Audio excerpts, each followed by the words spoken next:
Let's see if I can turn off the waiting room. That'd be great.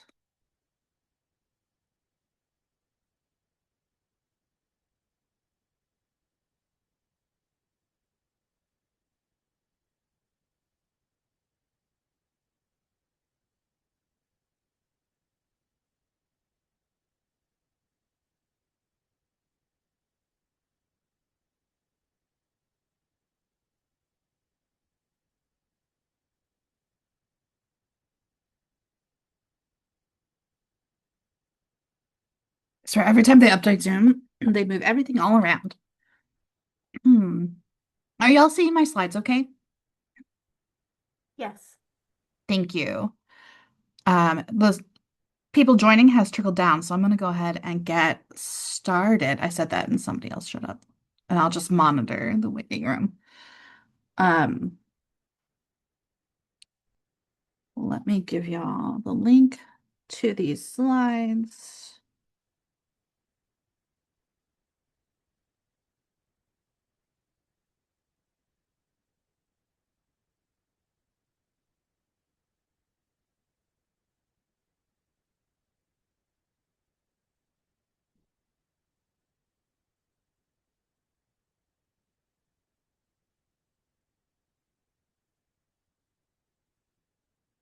Okay.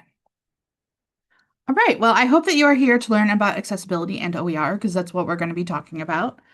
Um, I have put the link to my slides in the chat. You are welcome to follow along. I will also be sharing them out as a resource later. This session is being recorded. There were a lot of people who wanted to attend who were like, I can't make it, so I'm recording, and I will share out resources and the slide deck and the recording when that is all ready. So I just to start off with, hello, I'm Neurospicy. It seems important in a conversation about accessibility to note this thing. So I might need to stim. I have some fidget rings on. I might need to look at my notes. I might need you to repeat a question. I have audio processing disorder. And I just might need a little extra time to process information, but I don't think that should slow us down any. Today, we're going to talk about building an accessibility first mindset. We're going to talk about the new federal rules, and we are going to talk about why my slide jumped backwards. There we go. We're going to talk about what exactly is WCAG or WCAG 2.1 double A. We're also going to talk about ARIA, which you might see flagged when you do some accessibility remediation. We're going to talk about what remediation is, tools that you can use to do it. We're going to talk about OER statements, and then we're going to talk about some best practices and resources. And I have been doing accessibility remediation for a long time on OER, but I am by no means like the world's premier expert on accessibility. I'm just more than happy to talk about it. So there might be questions I can't answer, but I will do my best. So we're going to talk first about an accessibility mindset. Um, and this is what I think we need to cultivate if we are planning on building OER. Whoa, let's go back. It skipped a bunch of slides.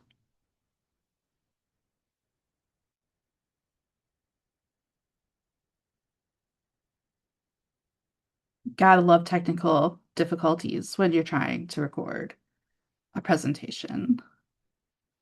Okay, let's try this again. So why does this matter? That's where I like to start this conversation. Disability in the United States is reported, like the National Center for Education Statistic reports that 21% of undergraduates report having a disability. So then you have to also think about like how many have not gotten tested or know that they can seek an accommodation. The CDC reports that 70 million adult Americans have disclosed having a disability as of 2022, and that breaks down to 1 in 4 adults in America. Also, it's important to know that like everybody at some point is going to be disabled in their lives. That can be situational, it can be temporary, it can be permanent. For myself personally, Um, I wear contacts or glasses. If I couldn't have that accommodation, I could not see more than 6 inches in front of my face. I know other glasses wearers can sympathize. Um, right now, I am experiencing some terrible carpal tunnel in my right wrist, and so I can't drive a car, so that is a temporary disability. So the idea is that this does affect everybody, and so we should be trying to build tools that accommodate everyone. What does this look like in an institution? We did the breakdown for our my pal Hannah and I did a breakdown of what this looks like at Ohio State for our neuroinclusivity webinar that we did for ACRL. But what we know from the statistics at our institution is that approximately over 7,000 students out of our 66,000 in 2024, 24, 25 reported a disability to Ohio State. That was a 13% increase from the previous year, and that mirrored national averages. Only one-third of students with a disability inform their college. So if we account for the two-third that didn't report, Ohio State could say that they have approximately around 15,000 students with an unreported disability. So that's 23% of our students. What might that look like at your university if you pulled those numbers? And this is why it's really important to design OER with an accessibility first mindset. So this means that we are designing and communicating and centering the needs of disabled folks from the start and not as an afterthought. So we are building accessible content as much as we can from the very beginning of the process. It assumes that people have diverse minds, bodies, and communication needs. OER are by their nature meant to make education more accessible. And in my opinion, that is both access to the resource, so we're not asking students to necessarily pay for anything, but also the accessibility of that resource is equally important. So how do we do that? How do we create an accessibility first mindset? We start by being proactive and not reactive. So we want to plan for OER to be accessible before somebody has to request it. Um, we want to use universal design principles to help reduce barriers for everyone. And we'll talk a little bit more about that later. We want to understand that access is interdependent. It is not individual. It's shaped by environments and not by the deficits in individuals.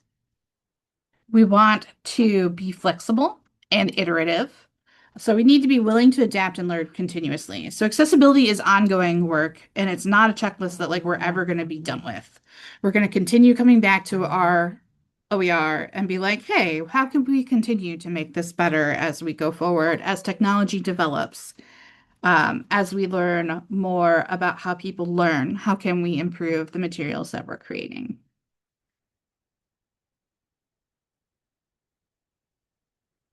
So what could this look like in practice? Getting as much accessibility training as you feel your need. So there are tons of accessibility webinars if you want to go to more than just mine. The Open Education Association is keeping a list of accessibility webinars that relate to OER that you could go and join. Practice making OER accessible gets easier the more you do it. Um, and I think you'll find that that accessibility will bleed into other things in your life. So if you start putting alt text on all of your images, you will find that you do that in every aspect of your life. When you're making PowerPoints or slides or building a website. Um, and the more you practice it, the easier it gets. If you are running a program where you are helping people make OER, it's really important to provide accessibility training for those authors if you expect them to do that work while they're authoring. So, for example, we want to make sure that they understand the very basics. So, structured headings, alt text, making sure tables are accessible, and tables can be a little difficult. Contrast is really important. A lot of people tend to forget that one. Providing captioning and creating transcripts all before they start authoring, sort of like they understand what those pieces are before they start the work of building it out. You can also partner with your accessibility office, and that's going to vary by institution. Some places are going to have very robust offices, and some people that's going to be like one person. And then also having a remediation plan in place before the publication of an OER. So they are going to go, they're going to do their work, they're going to try and build it as accessible as possible with whatever training that they have been offered. And then afterwards, before we hit public, we're going to go ahead and we're going to do an audit of that material to make sure that it is actually accessible. And everybody's going to know that up front. So we have more impetus to do this now because of the new federal rules around what content needs to be accessible. So what is going on? The Department of Justice has issued additional rules under Title II, which is the Americans with Disabilities Act, that require all public entities, including colleges and universities, to ensure that all digital content complies with Web Content Accessibility Guidelines, or WCAG, 2.1 AA standards. So this applies to websites, apps, course materials, social media, and other content, and in order to ensure broader accessibility for folks with disabilities. Um, so why are folks panicking? It is March 5th, and for a lot of large institutions, the deadline is April 24th of 2026. So we have just over a month and a half to do the best that we can in this situation for institutions that have populations over 50,000 students. So I'm definitely in that camp. I've been doing a lot of Pressbooks remediation. And then for populations that fall under that, 49,000 people are under, they have until April 26th of 2027. So the reason folks are panicking is that these rules are a lot more restrictive than they were previously. There are very extremely limited exceptions to this rule, archive web content. But the idea with that archive web content is that people are not using it. Content posted by a third party. So if you are running like a website and you have a comment field, you can't control what people post inside of that comment field necessarily. That would be an exception. Pre-existing and conventional documents, password protected documents for specific individuals, and then social media posts made before the compliance date. Um, Another reason that folks are panicking is because of the cost of remediation. This takes time and labor, intensive work to be completed across a whole institution. And then also fear of litigation. It's expected that these new regulations make it easier for individuals to sue entities that haven't made their materials accessible. I'm going to tell you right now, it's going to be okay. There's no need to panic. We're going to keep calm and remediate on. So, what are the new standards that we are building to? And hopefully, a lot of us were already building to these standards. Um, so, what is it? So, WCAG 2.1 is an internationally recognized accessibility standard that is based on four principles known as POUR: preservable, perceivable, content must be presented in ways that all users can perceive. So, this means text alternatives, so all text or images, as an example. Operable. Users must be able to navigate the site being various methods. Example would be using their keyboard or voice. So when you're thinking about how people navigate your site, a lot of folks use the tab key on their keyboard to tab through content. Understandable. So content and interactions should be clear and intuitive. Robust. The content must work reliably with current and future assistive technologies. And that's that part where we're like always trying to get better at what we're doing. So what it has three compliance levels. The first one is A, it's basic accessibility, and it's no longer accessible, no longer sufficient for Title II ADA compliance. And that's that middle of the bullseye in this image. The next layer is the required level for compliance for the new guidelines and ensures accessibility for most assistive technologies. And that is that inner ring between the middle and the outside. And then there's AAA, which is the highest standard. So while this is not required, we really should be striving for AAA whenever we can. So why are these guidelines more complicated for course materials?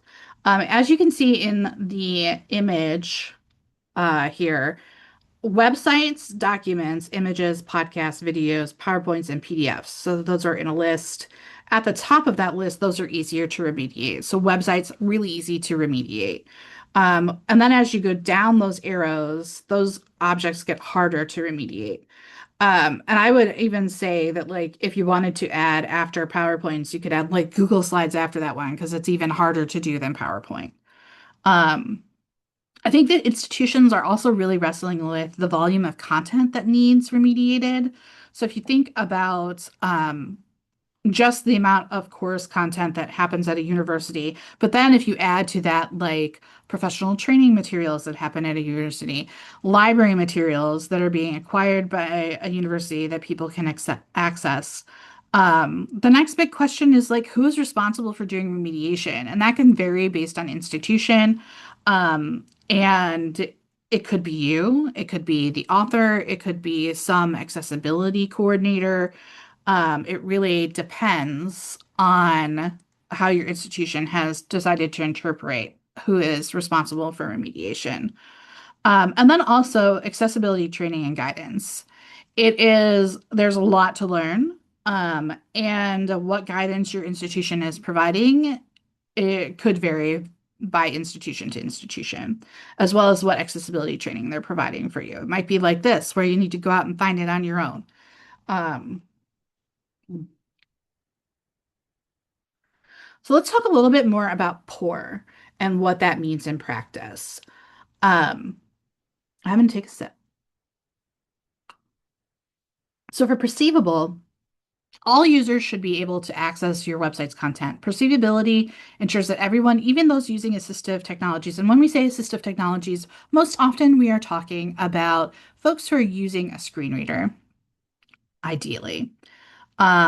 That's like the most common scenario. And we want to make sure they all have same access to that information.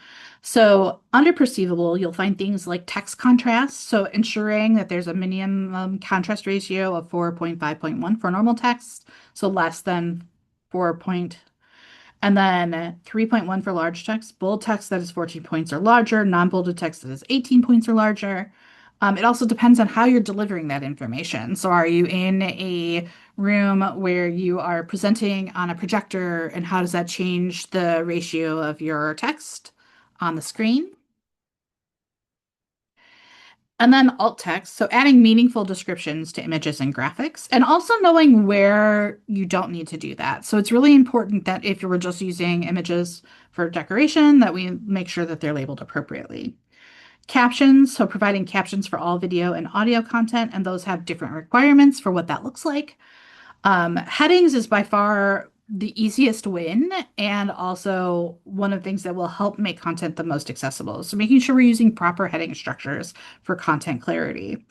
And then text resizing, particularly if we're thinking about web design, we want to make sure that the text can be resized without losing functionality. We're going to talk a little bit about all of these in more detail.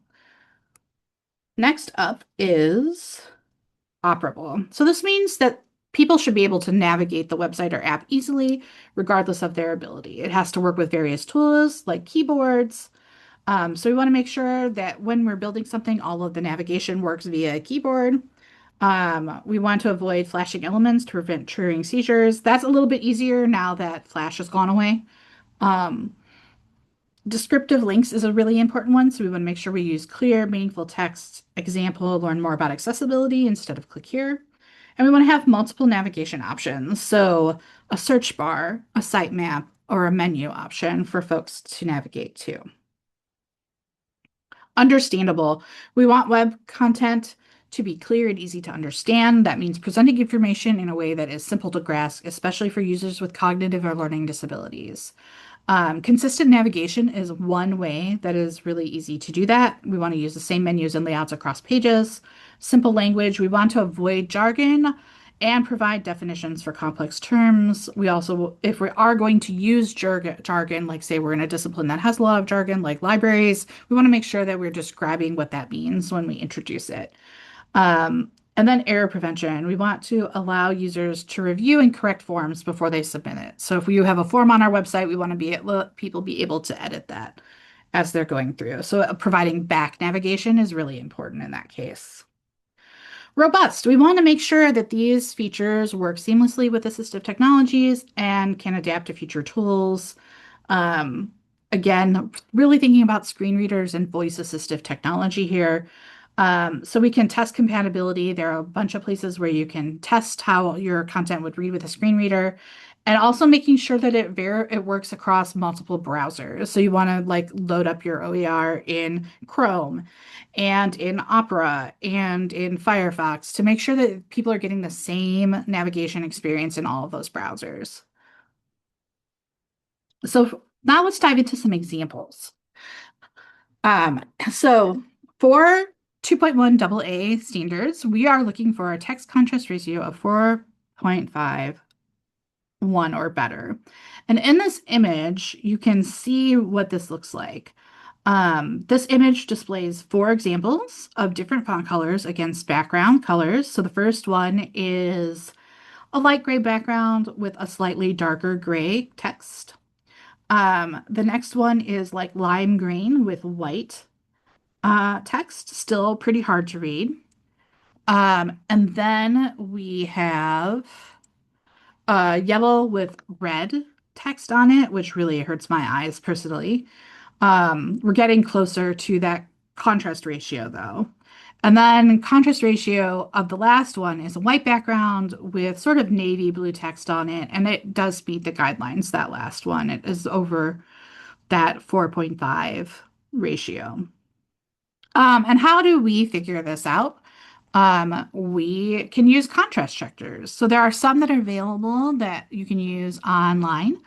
There are also some that you can download. My favorite downloadable one I've linked here, it's the color contrast checker, and it's really easy to use. You pull up the little program. It's available for both Windows and Macs. And you can use its eyedropper tool to go and click on the color you want to do, which you want to check foreground and background of, and it will tell you right away if it fails the accessibility standards that you need to meet. There are also web ones where you can use hex codes for colors. There are tons of them out there. These are just a handful. The next up is alt text. So when dealing with images, the first question that we have to ask ourselves is, does this image convey meaning or is it just there for aesthetics? Is it just a pretty picture? If the answer that it's just for aesthetics, or as they would call it in this, it would be decorative. We want to leave the alt text blank or null. So in that first example, if I just put a cute picture of my puppy Diego on a web page just because he's cute and I'm not doing anything with it, I could leave that blank, and that's what the alt text would look like in the HTML code. It would be alt equals quotation mark with no text. However, if I was doing an informative version where this was a page about Alaskan Klee puppies, I would want to provide more information about what was in the image. And so the informative version is an Alaskan Klee puppy with striking blue eyes lying on a carpet holding a collagen chew in its mouth. Um, that is also very robust if we're thinking about the other portions of poor during this. Do you need help deciding? There is a fantastic alt text decision tree that will walk you through all of the options for your alt text. So if the answer is that it contains meaning, you'll want to provide alt text. We want to keep it clear and concise, usually under 125 characters. And for most instances, we don't want to use wasted words like image of or picture of. That's not necessary information. Screen readers are going to flag it as an image and then describe it. If you need to say more to describe an image or you have like a really complicated figure, I recommend checking out the guidance for using a long description. Next up is captions. So videos that we make should have captions. While it's not required, it's a best practice to provide a transcript that's made available to all the viewers. So I will go through and I will make sure that this video has captions and the captions are correct. I will also probably download the Zoom transcript and also make sure that that's accurate and then share those out with the recording. Videos that you link to. This is the big change in the new guidelines is that we're responsible for linking to accessible content, third-party content. Yes, Christina, it's important to note that not all are okay with captions. We need to provide users with the option of captions or no captions, which is why I love that in Zoom you turn it on yourself. I appreciate the choice because there are days where I want captions, and then there are days where no, thank you. That's too much cognitive load to try and read while somebody is presenting. Um, so providing option is another really great way to think about that. Pre-recorded audio also requires a transcript, and that transcript must include speech and meaningful non-speech sounds. So like laughter, applause, or music cues if they contribute to understanding of the content. And that's the really important part. We always want to make sure we are describing what contributes understanding to the content. Um, so we can bake into our author training that they should be looking for videos with good captions and as well as being openly licensed would be ideal. Um, and also, we're really looking for the ability to edit those captions and improve them if possible. Hmm. There's a lot of options to add captions to videos, and I recommend starting by seeing what software is available at your institution. For example, if you have access to Microsoft Stream or Adobe products. And then if you're not sure what to caption, you can also check out some best practices that I have linked here. My favorite is headings. This is by far the easiest thing to correct, and it's the easiest thing to build in correctly the first time. So I run into this one the most when I am doing remediation that people have skipped a heading level. So headings provide the organizational structure that screen readers uses to navigate through the content. You can only have one H1 heading, so usually that's like your title. All other headings should descend sequentially there in semantic HTML. I'm showing what that looks like here in both a sort of like tree branch situation. So in the first image, there's a heading one, and then beneath that is a heading two. And then underneath of that, we see heading threes and heading four sequentially. And then it comes back down to a heading two and a heading three. What that looks like in HTML is shown in the next image with the heading one tag, which is H1, followed by a heading two tag, which is H2, and so on and so forth throughout. Um, so what this means is that you can't have an H2 and then skip to an H4 just for aesthetics. They need to go in order. So you would need to be H2, H3, then H4.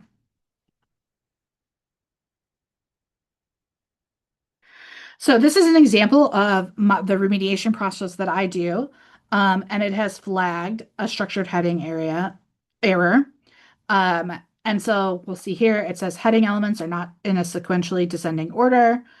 Properly ordered headings that do not skip over levels can say the semantic structure of the page, making it easier to navigate. So this is why it needs to be changed. And then it tells me what the failing element is. And I'll probably, if we have time, do a live demo of this tool. Example is of text resizing. So the guidelines mandate that content can be resized up to 200% without loss of content functionality. And this is also often achieved through HTML5 responsive text. So this is what it looks like when it doesn't work. You'll see that exhibits and events is hiding underneath of finding links and articles. And so one way that you can test this is by holding Control and plus and sizing up your screen and seeing what happens. A lot of new websites already have this built in where they do it properly. And then the second image, is it working properly? I sized up and everything stayed where I could see it. I can still access the navigation of the home and finding links to articles. Another really important one is descriptive links. Links should describe to the user where what they go to when they're clicked, and they should make sense out of context. So a really ambiguous link would be like, "Hey, user, click here to read more." That sounds like clickbait to me. And then also we're comparing that to like a descriptive link. So to learn more about the assignments we've created in teaching and learning using H5P, please visit TNL instructor resources. So that's going to TNL instructor resources. People know where it's going when they click it. So what is ARIA? And the reason that I want to talk about ARIA is because a lot of people don't talk about ARIA because it isn't a part of those guidelines. But A remediation tool, an audit tool, might flag ARIA for you if it's done incorrectly. I run into ARIA errors when I do remediation for our Pressbooks. So ARIA is shorthand for Accessible Rich Internet Applications. It is a set of attributes that you can add to HTML5 elements that define ways to make web content and applications accessible to users with disabilities who use assistive technology, specifically screen readers. So when accessibility issues cannot be managed with just HTML, ARIA can help bridge those gaps. ARIA has three main components. They are roles, states, and properties. Roles are used to define the user interface. So a UI element, once it's set, it doesn't change. So for example, role name. There are several different kinds of roles: abstract, document, structure, landmark, and widget. States and properties, these work together when applied to elements to support ARIA roles. They also have four categories. So drag and drop attributes. So if you were using an H5P that had a drag and drop element and you wanted to try and make it accessible, using ARIA is one way that you could do that. Um, Live region attributes is the next one, relationship attributes, and widget attributes. So there are 5 rules for ARIA use. Always use HTML first. If you can solve the problem with HTML, you do not need ARIA. Don't change the HTML semantics unless you absolutely have to. All interactive ARIA controls must be usable with the keyboard, meaning you can use tab or similar to navigate through them. Don't use the role presentation or ARIA hidden true on a flexible element, meaning that if it should be something a keyboard can tab to, you would never use those tags. And then all interactive elements must have an accessible name. When should you use ARIA? Descriptive labels is probably the one that you'll run into most frequently with OER. You'll see ARIA label used to add description to images, links, and navigation elements. And we want to use accessible naming conventions that are brief and provide clarity when we use it. Alerts is used to announce events through screen readers. For example, an alert could be you have successfully completed the form, and you would use the code alert message to add that. Relationships used to create a relationship between elements. For example, a parent-child relationship used in navigation menus or lists to announce hierarchy. And a lot of times using structured headings takes care of this. But if you do have a menu that needs more, this would be where you could apply those relationships. And then forms, adding ARIA attributes to form elements so they become easier to interact with screen users. So we're thinking a lot about interactivity when we're thinking about applying ARIA elements to our work. And I've linked to a bunch of ARIA resources in my resources at the end of this slideshow. So remediation. This is the big push that we're all doing right now. So what is it? It's the process of identifying and fixing accessibility issues in digital content, so websites, apps, documents, media, OER, to ensure that they're usable for disabled folks. Remediation happens when OER authoring projects are complete in order to ensure that they were accessibly built, when OER projects are remixed to ensure that they are accessible, when we inherit documents like media and OER of unknown accessibility status, and when the government tells us to. Hello, new ADA rules. So how do we do this? First, we need to make a plan, and the plan should start with an audit. We're going to start by auditing the content to see what needs fixed. This allows us to prioritize fixing what is the most broken. You can do this manually or run an accessibility checker to identify the issues. I recommend starting with an accessibility checker and then going from there. Then we want to fix whatever we found that was broken, that didn't meet the guidelines, or failed to check. So after we've identified what isn't accessible, we are probably going to find ourselves adding alt text to images, ensuring keyboard access to interactive elements, correcting HTML structures like heading orders, improving color contrast, adding or fixing ARIA, and last but definitely not least, making images, videos, and documents readable by assistive technology. Validation. We're going to run that audit again and make sure that we have corrected those issues and make sure that we've caught everything. And then most importantly, particularly with these new guidelines, is we want to be documenting everything that we are doing. So for me, that looks like I have logged into Pressbooks.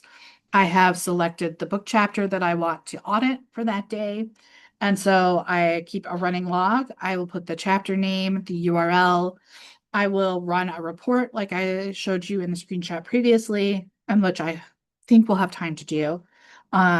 And then I make note of what was the issue, what I did to remediate it, and then if it cleared the remediation check. This is really important, particularly if we think about the fact that people might be more able to sue for inaccessible content.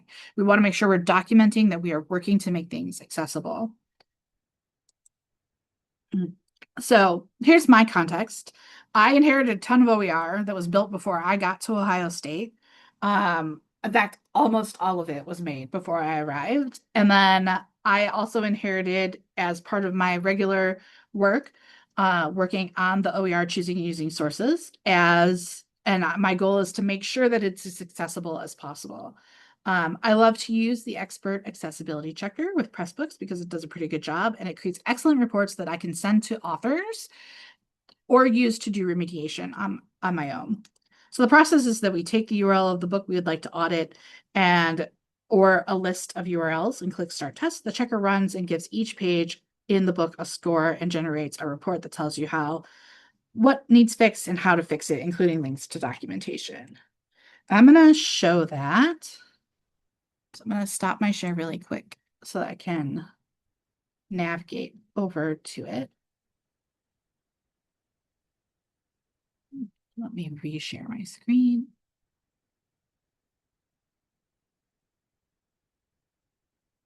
Okay, so I have already pasted in the URL that I would like to check.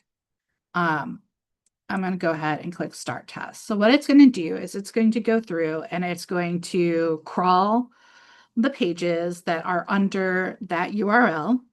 And we already have an error, so I'm going to go ahead and stop this. But you can see it gives it a score. It tells me how many elements passed, what hasn't passed, how many checks were not applicable because machines can only check so many things. There are things we have to do manually. And then it generates a report. I want to make sure. The report might take a second to load. There we go. So this, again, headings are not in a sequentially descending order. It tells me where it's happening at. I can learn more. This will take me to a page that teaches me about headings. And then really important is up here in the top right is a 3-dot menu. It allows me to print the summary, print an expanded version of the summary. I can save it as HTML. I can also change it from dark. So some people prefer dark, some people prefer a light mode.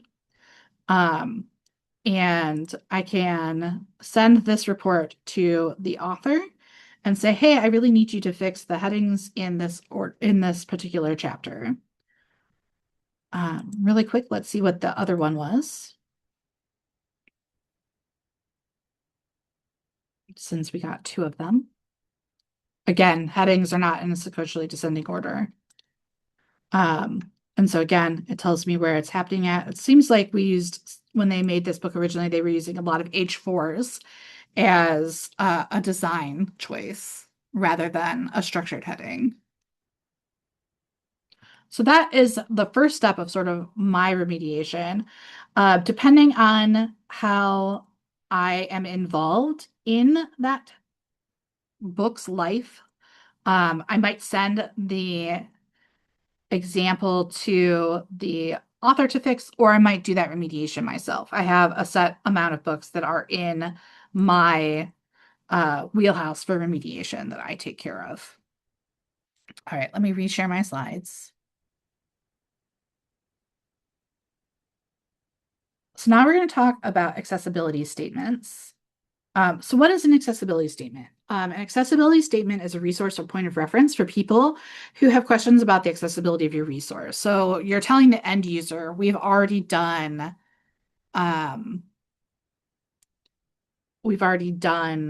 this part of this accessibility.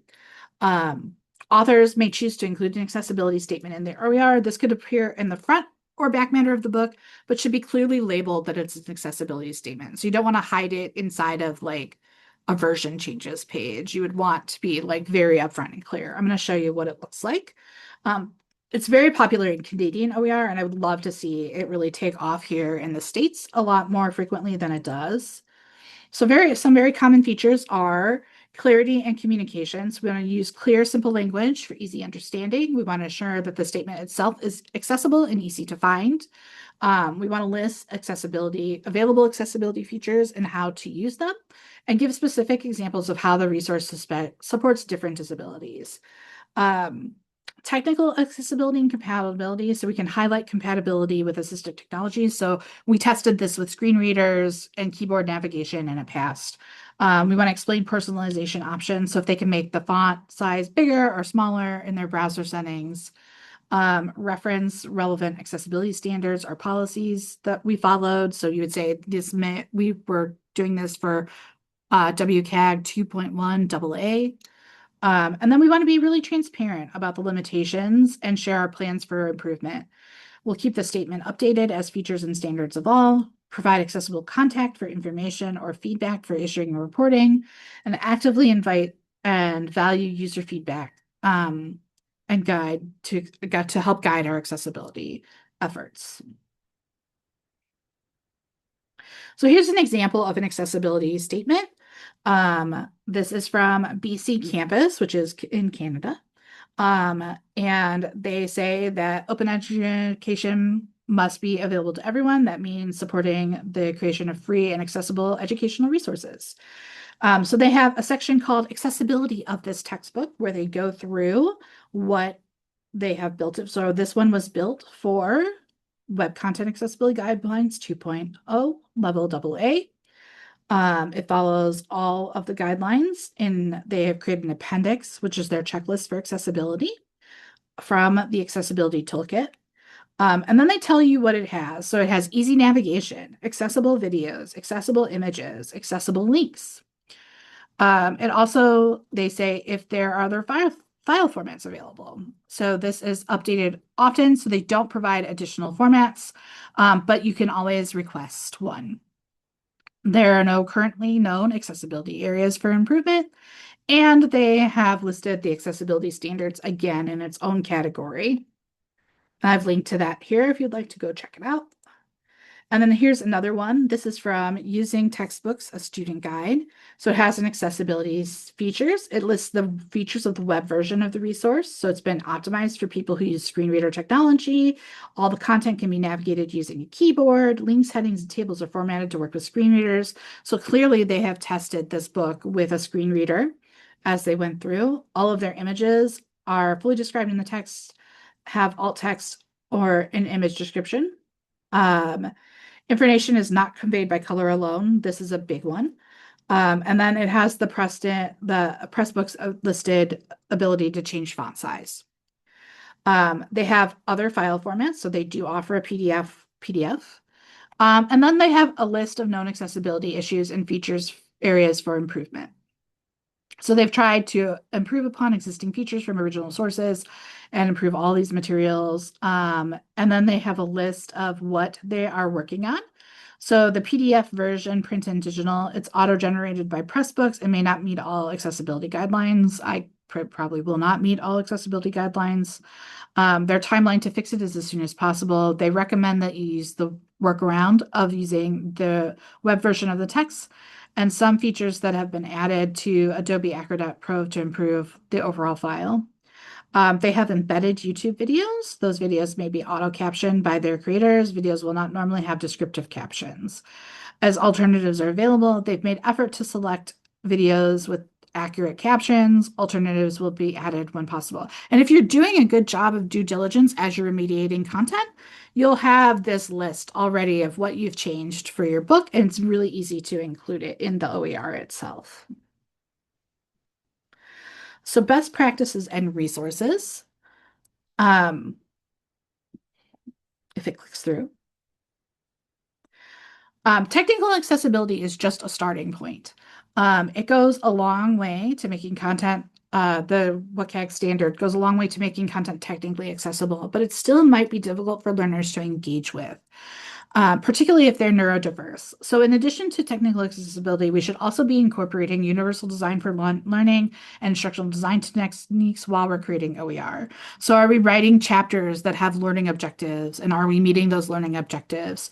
So, you could consider the following as you create OER content: writing at or just below your students' reading level, using examples that are relevant to your students to communicate information, repeating core concepts through different means. So that's that UDL part where we're engaging users in multiple means of engagement, providing them options to engage with the content. Building in opportunities to review and reflect on course content outside of a graded environment. So getting feedback from our students.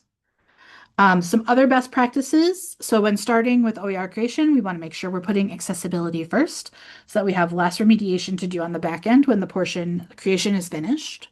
We don't go it alone. Make friends with your accessibility office. They're often looking for ways to partner with your other units on campus. You can ask if they offer trainings and then invite them to your OER project trainings. When I was at Penn State, we had a kickoff day for our authors, and we would invite one of our accessibility folks to come and do like an hour presentation with them. And that way they also have met somebody in the accessibility office. So if they have questions, you can also refer them there. Curate accessibility training and tools that and make your own accessibility toolkit. You can start with there's a really great curated list of resources at the Open Education Association. They also have a running list of um, open education accessibility webinars that they have collected. So if you're looking for more training, that's a great place to start. Um, but like I said, I have my favorite tools. Like I like that expert audit. Other people use a different one. I like the color contrast tool. Other people might be using like WebAIM. Um, and then remember that this will get easier as you do it. A lot of this work becomes habitual after you've done it a few times. And it's really okay to not know the answer immediately if a project author asks you an accessibility question that you don't know the answer to. Just let them know that you'll figure it out together. Like we're on this journey together, we're supporting each other. I'm more than happy to say that I don't know something and I will find out the answer and get back to them, or I will point them to a resource that might have the answer, like my accessibility office or something like that. So I have listed a whole bunch of resources here. This first slide is about resources about um, both the new rule on accessibility and some general accessibility information. The second one is about the really like the guidelines. So you'll have some introductions to web accessibility, um, and then more information about the WCAG guidelines. Um, some great this what the heck is ARIA Beginner Guides to ARIA is a fantastic resource on ARIA if you're running into ARIA things. Um, here's from Josie Gray, accessibility statements. Here's a whole list of checkers and checklists. This is the checklist that we developed at Penn State when I was there that we would use after a book was ready, done being created and was ready for remediation. Um, there's a great chapter here from Stacy Katz and Abby Elder on checking OER for accessibility. Um, there's the color contrast analyzer. Here's that expert one. Expert also has several other tools. They have a color contrast checker, they have a website readability checker, and they also have a mobile friendly checker. It's really important to be checking your content in a mobile view because lots of people are accessing all of their content through their cell phones. Tables, this is really important to make tables accessible. There are some screen readers here. Um, Captions, best practice for captions. And then I put in here some information about slide decks. All right, and I did great. I'm a minute over what I had planned. So now there's time for questions, and I already see that there is a question in chat. Um, is the press book then published as a second edition once remediated? It depends. That particular book, Choosing and Using Sources that I showed you, has a versioning page. And so we would, if we did a huge accessibility audit, we would update the version number of that to version 5. I think it's on version 4 right now. So that it is my plan to do that. You could publish a second edition. It depends on where you're publishing, what platform you're in. Um, if you don't want the content to get too trickled down, you might choose to do those changes and then just update the book that you have already. But I would definitely say that you should note somewhere that a change has been made with the accessibility of the content.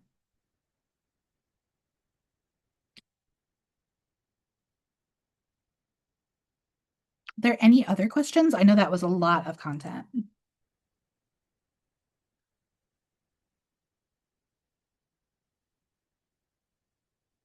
I have a question. Go ahead. Okay, at the very beginning of this presentation, you were talking about whether or not institutions or groups or something have to comply based on the number Hmm. of people. Um, Yes. Number of people where, like enrolled? Like what is, can you talk a little bit more about that? Yeah, absolutely. I'm pretty sure that it is, they call it populations. And so I'm pretty sure that they're talking about enrolled students. Um, in that number. Let me pull that up. Yeah, that's the other thing that makes reading the actual fact sheet from the government really difficult is that like they refer to it as governments, but like I work at a state university and so we are technically state employees and so we are part of the government, but like they also consider like universities like broadly as like a governing body over it's very confusing. But I'm pretty sure they're talking about enrollment populations. So if you have a smaller enrollment population, so like I went to a liberal arts college for undergrad. I went to Lord's University, and like we would definitely have been in that April category for population of folks. In the April 2027, you're saying? Yeah. Okay.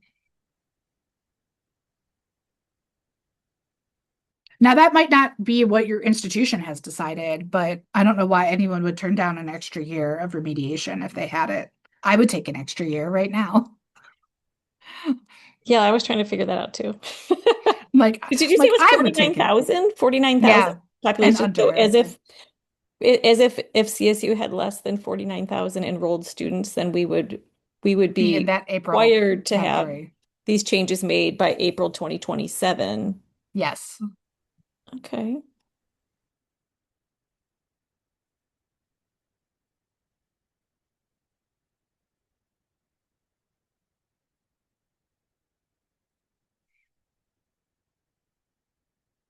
Are there any other questions?